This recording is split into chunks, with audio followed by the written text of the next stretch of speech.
Bonjour tout le monde, alors je vous fais une petite vidéo de la gare d'Austerlitz. C'est un petit peu bruyant, j'espère que vous allez m'entendre quand même. En ce jour de serpent rouge magnétique. Vous l'avez vu, là on va commencer à rentrer dans la colonne mystique bientôt. C'est la dernière onde enchantée avant l'entrée dans la colonne mystique avec le miroir blanc. Et cette onde enchantée du serpent, à chaque fois j'en parle, à chaque cycle, elle comporte 10 portails d'activation galactique. C'est une onde enchantée quand même assez intense, ça touche la survie, ça touche le serpent. On vient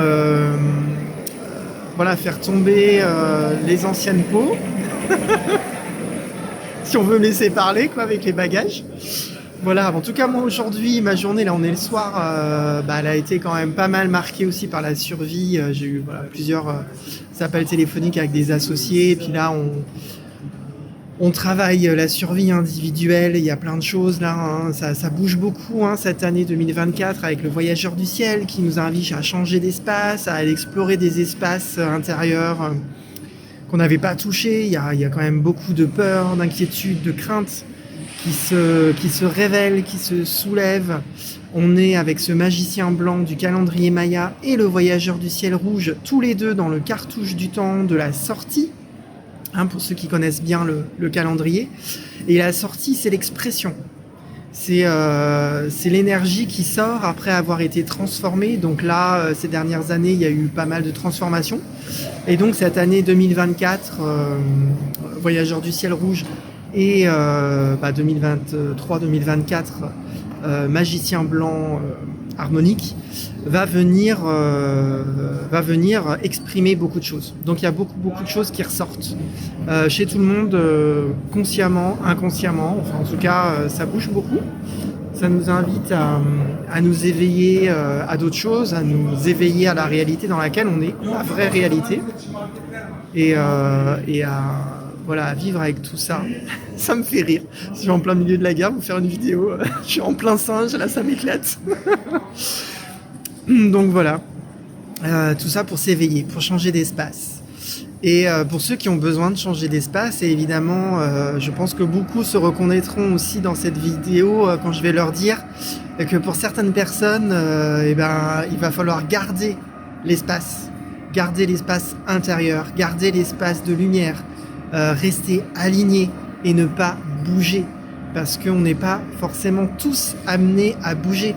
Le voyageur nous invite à bouger tant qu'on n'est pas éveillé, mais quand on est éveillé ou quand on a un certain degré d'éveil, et bien évidemment il n'y a pas tout noir tout blanc, c'est toujours des gradients, donc on va toujours vers de plus en plus d'éveil, et du coup on a de moins en moins besoin de bouger et de changer d'espace. Et pour les personnes qui sont vraiment en lien avec la lumière, qui sont vraiment ancrées dans cette résonance harmonique du centre, du cœur de qui on est, et qui ont reconnecté toutes les fibres de lumière, de connaissance de qui ils sont, et qui savent qu'ils sont là pour maintenir une vibration, qui sont là pour maintenir une énergie, et cette année, c'est d'accompagner tous ces mouvements autour de nous, toutes ces explorations, et de rester au centre. Et dans ce jour-là, et pour ces 13 jours de serpent rouge, j'avais aussi envie de vous partager quelque chose qui est aussi ma thématique du moment, à travers tous ces gens qui sont dans les peurs, qui reviennent parfois en arrière sur des décisions qu'ils avaient prises, qui pensaient bonnes pour elles, et qui par la panique veulent faire machine arrière et retourner dans l'ancien, que c'est jamais très bon. Voilà, il faut avancer, même si des fois c'est difficile. Je vous ai dit, cette année, magicien blanc harmonique, dans l'onde enchantée du chien, du cœur, des loyautés, ça vient challenger ce centre. Et la peur, elle vient essayer de nous bousculer. Et il faut s'éveiller à ça. Et se dire non, j'ai pris une décision, je sais qu'elle était bonne, et il faut que je me maintienne. Même si là, tous les voyants sont rouges, parce que ça m'invite... ces voyants rouges m'invitent vraiment à changer, à m'éveiller à autre chose. Et il faut faire le pas. Il faut pas forcément il faut arrêter de le fantasmer, de l'imaginer, il faut le faire. Et c'est pas facile. Mais collectivement, on peut le faire.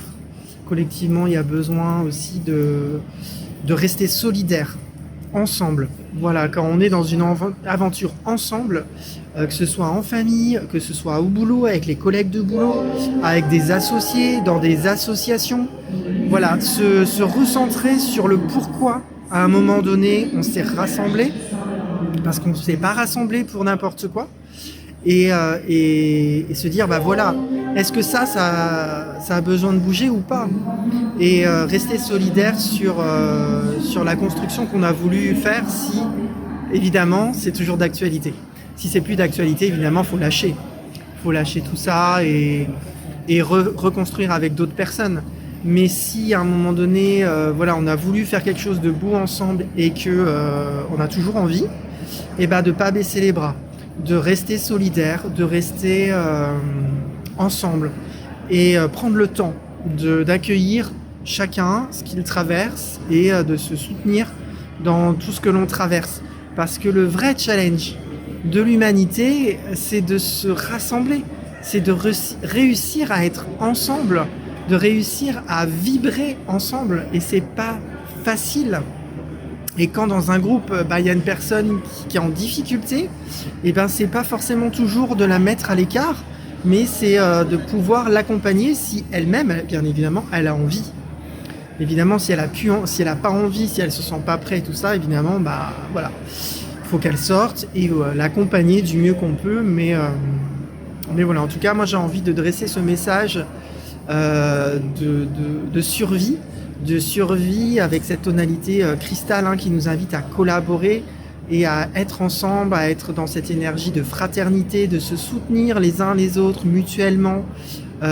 Si on sent qu'on a besoin de continuer ensemble et si on a besoin de se séparer, bien évidemment se séparer, mais pas le faire dans les cris, dans les heurts, dans la peur, de le faire ensemble, de le faire en se soutenant, en se disant voilà, on se sépare mais c'est pour le bien de chacun, et de le faire tranquillement au rythme qu'il est essentiel de faire, et de maîtriser ses émotions aussi, parce que les émotions, c'est aussi la porte d'entrée vers la spiritualité, et d'accueillir ça, d'accueillir ses peurs, parce que si on s'y confronte jamais, si à chaque fois on les remet à l'extérieur, si on les évite, si on fait du déni, et en fait on n'accède pas à la spiritualité.